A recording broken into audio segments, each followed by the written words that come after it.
पुत्रा पुरुष पुत्र का बेटियां गुरमुख परिवार सरदार गुरबख्श सिंह नाम की आज मिठी प्यारी याद भी जुड़े हैं।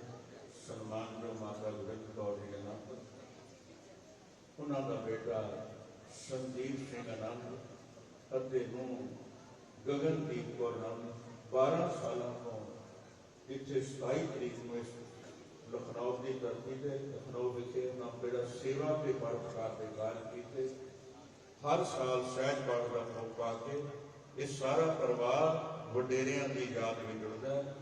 अज भी उन्होंने पाए हुए लीहां से संदीप सिंह आनंद सेवा के परोपकार के कारणों में दिन रात मगन ने दास अरदास करता है होर ज्यादा सेवा सिमरन परोपकार की भावना इस परिवार में जुड़े। आप सारे शीश देनी।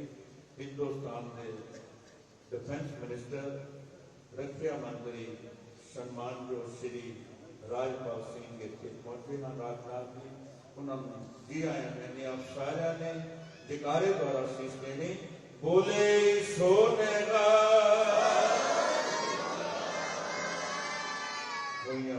सेवा के वास्ते शीश बख्शनी। गुरु की माता के नद करके सेवा हो सके। रात में 8 बजे तो 9:15 तक अलीगंज गुरुद्वारा से धन गुरु रामदास जी आगमन पूज्य संविदासना के कीर्तन समागम नाम सिमरन विचारों के प्रवाह होंगे। आप सारा बेनती आज ठीक 8 बजे आपने गुरुद्वारा अलीगंज से पहुंचना है। और अगला प्रोग्राम सम्मान जो सैकटरी सरवान निर्मल सिंह खालसा जिन्होंने सतगुरां की बात प्रशिक्षण में देख रहा सी भैन मनप्रीत कौर जो पिछले 5 सालों को 25 बच्चों को किस प्रकार उसने मेहनत करके बहुत ही सुंदर तरीके स्टेज पर जाता है।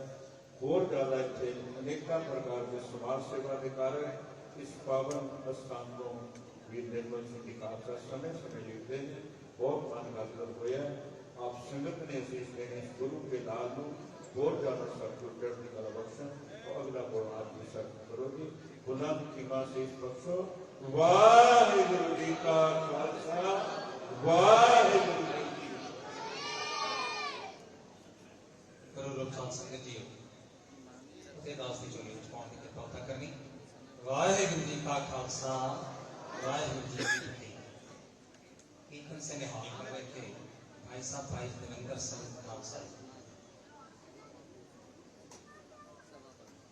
मैं बताना चाहता हूँ कि आप चंडीगढ़ मोहाली से हैं और बहुत बड़े हॉस्पिटल्स जो हैं चैरिटी के रूप में वहाँ पर सोहाना हॉस्पिटल, जिसमें कि मेरे ख्याल से जो आई सेंटर बना है उसके 9 ऐसे डिपार्टमेंट हैं। बहुत लार्जेस्ट मशीनें वहाँ पर हैं जो कि मतलब एशिया का सबसे बढ़िया हॉस्पिटल भी बोला जा सकता है। पंजाब के बहुत सारे गांव में इन्होंने चैरिटेबल हॉस्पिटल्स की चैन को बढ़ाया है। नर्सिंग कॉलेज चल रहा है और ये सारी सेवाएं जितनी भी हैं जरूरतमंद लोगों के लिए वहाँ फ्री है। और उनकी ओर से निवेदन है माननीय रक्षा मंत्री जी से कि वहाँ भी वो पहुँचकर आशीर्वाद देने की कृपा करें। और मैं बड़ा सौभाग्य भरा समा है कि आज हम लोग धन धन गुरु रामदास साहब महाराज हमारे चौथी पातशाही जिनके पावन प्रकाश दिन को आज हम लोग सेलिब्रेट कर रहे हैं। और हमें बड़ी खुशी है कि आज हमारे बीच देश के रक्षा मंत्री माननीय राजनाथ सिंह जी आज हमारे बीच में हैं। इतने सुहृद हैं। जैसे एक परिवार होता है अपना, तो बच्चा अपने बड़ा भाई समझ के पिता समझ के किसी भी तरीके की कोई रिक्वेस्ट अगर लगाई जाती है तो मैंने देखा वो सुहृद उसी समय हाँ हमारे घर के हैं। और मैं देख रहा हूँ लखनऊ देश तो इनका है ही है, लेकिन लखनऊ जैसे एक परिवार नहीं होता 5-7 लोग जैसे एक परिवार में होते हैं, जो होते हैं पूरा लखनऊ एक इनका परिवार की तरह है। दिल्ली जाना वहां फोन करना या लखनऊ से आए तो आप समझिए आपका नंबर पहली लिस्ट में है कि आपको सबसे पहले वहां जाना। लखनऊ की जो डेवलपमेंट आज जो हमारे रिश्तेदार लखनऊ आते हैं तो लखनऊ देख कर आएंगे कि ये लखनऊ 5-7-10 साल पहले क्या था और आज क्या है। तो ये उस ऊपर वाले की कृपा से हमारे माननीय सांसद जो लखनऊ के हैं ये उनकी देख है। कितने फ्लाइंग बस बनते जा रहे हैं। अब जो कानपुर जाने का एक टिकट की व्यवस्था 3 घंटे का था, आने वाले समय में और 1 घंटे का रास्ता होता है। और जीएस एक्सप्रेस सरदार संदीप सिंह जो आज ये कार्यक्रम करवा रहे हैं, मुझे उन्होंने भी 2 दिन पहले बताया, उनकी माननीय से बात हुई कि एक यहाँ पुल बन रहा भाई कर देंगे, उन्होंने कहा इसमें टाइम लगेगा, कहते जनवरी तक चाहिए। उन्होंने अपनी डिमांड रखी, उन्होंने 10 मिनट में वो डिमांड पूरी करवा दी कि इनको सामान रखने की जगह प्रोवाइड कराइए, हमें ये जनवरी में पुल चाहिए। इस तरीके के सांसद जब हमारे शहर के होंगे तो आप समझिए हमारे शहर की डेवलपमेंट का क्या हाल होगा। और वही यूपी, जब मैं कहीं गोवा गया था तो मैं अपनी गाड़ी से गया, मैंने वहाँ गाड़ी लगाई, उसने देखा यूपी 32 नंबर, कहता अरे भाई ये लोग किसी की बात मानते नहीं है, यूपी 32 वाले हैं। और अब जाते हैं तो वो सलूट मार के जगह देता है, भाई आप यूपी वाले, आप यहाँ पे आए। तो इतना सारा चेंज हमारे बीच में हमारी भाजपा सरकार आने पर, हमारे माननीय सांसद जी के आने पर, और हमारे क्षेत्र के माननीय ब्रजेश पाठक जी जो डिप्टी सीएम हैं उनके आने पर ये सारे डेवलपमेंट्स यहाँ हुई। मैं गुरुद्वारे के बारे में भी बता दूं, ये चौक चारों तरफ बिल्कुल इतना सामने तालाब था, पूरा गंद था। जब सरकार आई तो हमारी पूर्व महापौर जी ने ही पहले बजट में ये सारा काम करवाया, और अब जो हमारी महापौर हैं उनको भी हमने जितने निवेदन किए सुहेल उसी समय। पहली बार इनके राज्य में हम लोगों ने 4 बार मुख्यमंत्री आवास में कार्यक्रम किया। तो ये सारी चीजें जब हम लोग देख रहे हैं, माननीय हमारे प्रधानमंत्री जी, देखिए गवर्नर, वहाँ के गवर्नर हैं उत्तराखंड के, सिख समाज के हैं, सिख समाज को इतना सम्मान चारों तरफ अगर कभी मिला है देश की आजादी के बाद तो वो भाजपा सरकार के अंदर मिला है। तो मैं इनका बोलने को मेरे पास बहुत कुछ है, लेकिन समय लिमिट है, हमने उनसे सुनना है, बहुत कुछ मेरे पास है इनके कहने के लिए। तो मैं बहुत बहुत आभार प्रकट करता हूँ और आपका स्वागत गुरुद्वारे में जयकारा लगाकर करता हूँ। बोले सोमनाथ। आनंदबाग में कोरोना काल में बहुत सारे काम किए गए लगातार। जो अमृतसर संगत जाती है, यहाँ पर हमने यात्री निवास बना रखा है। श्रोमणी गुरुद्वारा प्रबंधक कमेटी का दफ्तर भी यहाँ पर बना रखा है। ऊपर पिछले 10-12 साल से चैरिटेबल स्कूल चल रहा है, एम्बुलेंस चल रही है, डेड बॉडी की बस चल रही है। ये सारी सेवाएं सब आप लोगों के साथ सहयोग से हो रही है। हमारे बीच में माननीय हमारे डिप्टी सीएम साहब की धर्मपत्नी हमारे बीच में मौजूद है, मैं उनका भी स्वागत करता हूँ। हमारे बीच में हमारे शहर की महापौर हमारे बीच में है। महापौर का मतलब सारा शहर इनका है, सारे शहर की चाबी इनके पास में रहती है। सारे शहर में कुछ भी होना है तो सबसे पहले इनसे संपर्क होना है। माननीय सुषमा खड़गवाल जी, मैं उनका भी बहुत बहुत स्वागत करता हूँ, उनको भी वेलकम करता हूँ। पूर्व महापौर श्रीमती सुमित्रा भाटी जी हमारे बीच में, उनका भी स्वागत करता हूँ। श्री मुकेश शर्मा जी, और जिनकी वजह से आज ये कार्यक्रम संभव हो पाया, और सरदार लखविंदर सिंह जी जो नगर मंत्री भी हैं, उनके सहयोग से ये कार्यक्रम संभव हो पाया। मैं उन सबका आपका धन्यवाद करते हुए स्वागत करता हूँ। पीयूष गोयल जी हमारे मंडल प्रभारी हैं। हमारे शहर के महानगर अध्यक्ष श्री अनंत त्रिवेदी जी कल से ही सक्रिय हैं, 4-5 चक्कर यहाँ लगाकर गए भी, यहाँ कैसे कैसे चीजें मैनेज हो रही। गिरीश मिश्रा जी हमारे सभासद जी, और भी बहुत सारे लोग, मैं नाम नहीं जानता हूँ, मेरे सामने बैठे हैं। आशीष अशोक तिवारी जी हैं, मुकेश शर्मा जी, हेमंत दयाल जी, बलदेव सिंह जी, पीयूष दीवान जी, गिरीश मिश्रा जी, मैं सभी का बहुत बहुत स्वागत करता हूँ। समय का अभाव है और मैं निवेदन करूंगा, हमारे जो पंथ रत्न सोसाइटी है भाई जसवीर सिंह खालसा करने वाले, उनके जो इस समय जिन्होंने कीर्तन कर रहे थे, जिनसे कीर्तन शुरू कर रहे थे, उनसे निवेदन है कि कृपया आए और हमारे देश के रक्षा मंत्री, जिनकी वजह से हमारी पूरी सब सीमाओं की रक्षा भी है और हमारी रक्षा तो है ही है, मैं उनसे निवेदन करूंगा कृपया मंच पर आने की कृपा करें। कृपया आ जाएं। संदीप सिंह आनंद, जिनके प्रयास से आज सारे कार्यक्रम हो रहे हैं, संदीप सिंह आनंद और दमन सिंह सेठी, कृपया मंच पर। बाकी लोग सबसे निवेदन है, बाकी सब उसी साइड ना थोड़ा सा दमन कर क्या सामने बोले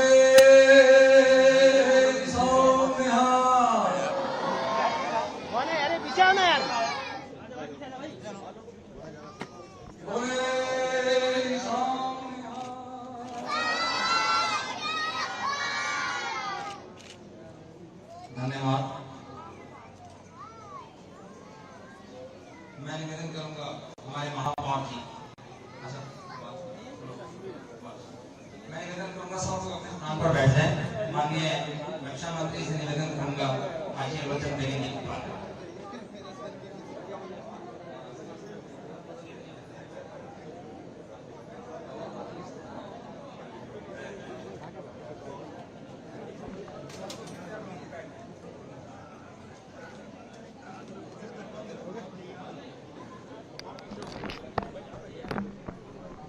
अध्यक्ष गुरुद्वारा सरदार निर्मल सिंह जी, सेक्रेटरी गुरुद्वारा आलमबाग श्री रतपाल सिंह जी,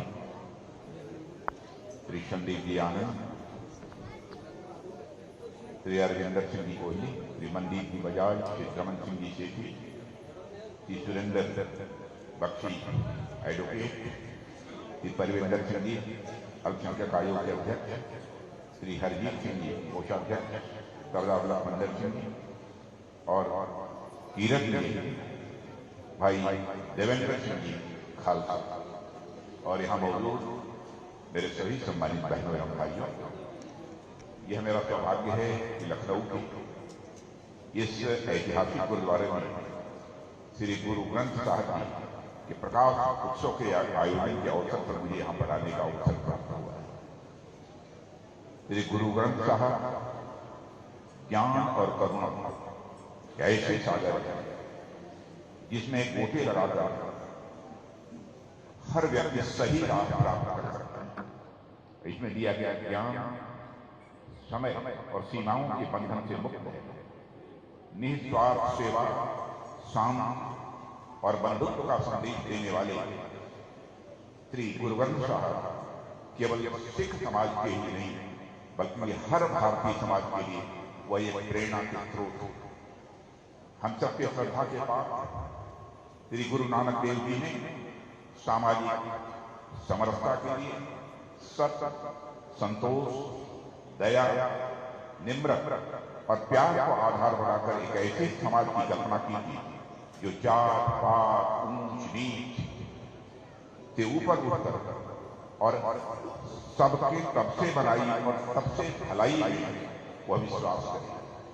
साथियों, ये उनके ही आदर्श हैं कि आज भी लंगर में सभी धर्म, सभी जाति और सभी समुदाय के लोग बिना किसी भेदभाव के साथ बैठकर और प्रसाद ग्रहण करते हैं। इतिहास साक्षी है, सबसे बनाई और सबसे भलाई का ज्ञान देने वाले इसी सिख धर्म के महान गुरुओं ने अपने धर्म की रक्षा के लिए एक नहीं अनगणित बार अतुलनीय साहस का परिचय दिया है। भारत और भारतवासियों की रक्षा करना, सुरक्षा करना हमारा परम धर्म है। गुरु नानक देव जी ने भी हमें यही प्रेरणा दी है और गुरु साहिब की प्रेरणा के आगे नतमस्तक होना ही वाहे गुरु के प्रति मैं समझता हूं कि यह गहरी आस्था है। कौन भूल सकता है महाराजा रणजीत सिंह को और उनके सेनापति हरिशंकर नलवा जिन्होंने अपनी वीरता और साहस से अफगानिस्तान तक झंडा फहराया था। कौन भूल सकता है महाराजा रणजीत सिंह जिन्होंने हरविंदर साहब पर स्वर्ण छत्र लगवाया था। केवल हरविंदर साहब पर ही स्वर्ण छत्र नहीं लगवाया था बल्कि काशी में बाबा विश्वनाथ के मंदिर पर भी उन्होंने महाराजा रणजीत सिंह जी ने सोने का छत्र लगाया।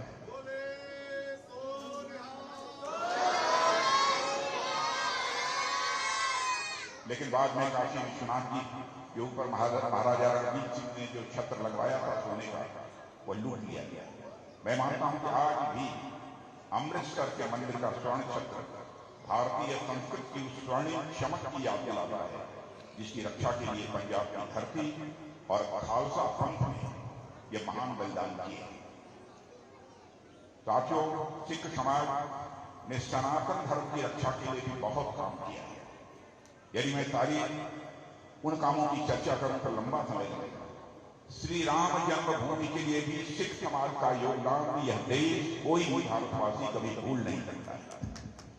मैं सिर्फ एक महत्वपूर्ण तथ्य आप सबके सामने यहाँ पर रखना चाहूंगा कि श्री राम जन्मभूमि के लिए सरकारी आंकड़ों के अनुसार 1 दिसंबर 1858 की पुलिस की FIR के अनुसार निहंग सिखों ने गुरु गोविंद सिंह जी की जय जयकार करते हुए परिसर पर कब्जा कर लिया और सब तरफ दीवारों पर राम राम भी लिख दिया था।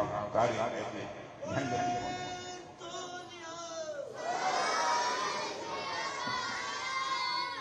तो यह आंदोलन भी लिखित सरकारी इतिहास में सिखों से ही प्रारंभ होता है। राम जन्मभूमि आंदोलन की बात कर रहा हूं, यह भी सिखों से ही प्रारंभ होता है। मित्रों, आज के जमाने में सब लोग हक की बात ज्यादा करते हैं और कुछ देने की बात वह कम करते हैं। परंतु यदि कोई कौम ऐसी है जिसके द्वारा देश के लिए कुर्बान हुए लोग और सेना में उनका प्रतिशत उनकी जनसंख्या के प्रतिशत से भी कहीं ज्यादा है, वह केवल और केवल वह सिख समुदाय है।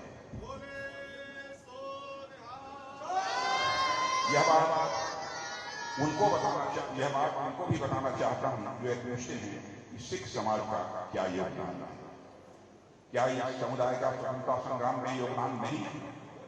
क्या गुरु गोविंद सिंह जी का संघर्ष और चारों पुत्रों का बलिदान भारत के स्वतंत्रता संग्राम का यह हिस्सा नहीं है?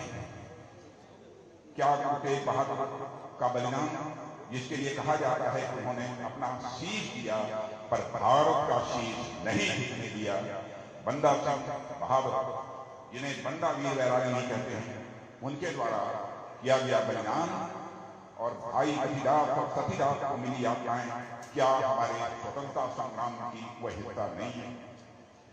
साथियों, मैं अपना सौभाग्य मानता हूं कि गृह मंत्री के रूप में मुझे गुरु नानक देव जी की 550वें प्रकाश वर्ष की जो सरकार ने कमेटी बनाई थी, उसकी अध्यक्षता करने का मुझे अवसर प्राप्त हुआ। 12 बाबा गुरु नानक देव जी की 550वें प्रकाश पर्व के अवसर पर हमारी सरकार ने स्मार्ट सिटी की तर्ज पर सुल्तानपुर लोधी के ऐतिहासिक शहर जो बाबा जी से जुड़ा हुआ है, एक रिलीजियस हेरिटेज कॉम्प्लेक्स पिंड बाबे नानक का बनाने का फैसला किया। हमने करतारपुर साहिब कॉरिडोर का भी निर्माण कराया। अब मैं देश का रक्षा मंत्री हूं और रक्षा मंत्री के रूप में मैं सिख रेजिमेंट के इतिहास में से भी अच्छी तरह परिचित। हमारी सिख रेजिमेंट का ध्येय वाक्य है, निश्चय कर अपनी जीत कर। और जब भी मैं जाता हूं अपने सिख जवानों के बीच, जब उनके द्वारा यह नारा दिया जाता है, बोले सो निहाल, उनके साथ सुर के साथ सुर मिलाते हुए मुझे ये आनंद की अनुभूति होती है, उसको शब्दों में मैं यहाँ बयान नहीं कर सकता। हमारे प्रधानमंत्री मोदी जी ने गुरु गोविंद सिंह जी के सुपुत्रों के बलिदान दिवस को वीर बाल दिवस के रूप में सारे देश में मनाने का फैसला किया है और इसे पूरे देश में इसी रूप में यह मनाया जाता है। आज के अवसर पर इससे ज्यादा कुछ न कहते हुए भारतीय समाज में सिख समाज ने जो योगदान किया है, इतना ही कहना चाहूंगा। यह देश किसी भी सूरत में नहीं भूल सकता है। नए भारत के निर्माण में भी सिख समाज की बहुत ही प्रभावी भूमिका है। इन्हीं शब्दों के साथ पुनः इस गुरुद्वारे में आकर मौखिक रूप से भी अपना मस्तक झुकाते हुए आप सबको धन्यवाद देते हुए इस कार्यक्रम में आपने मुझे आमंत्रित किया। मैं अपना निवेदन समाप्त करता हूँ। आप सबको बहुत बहुत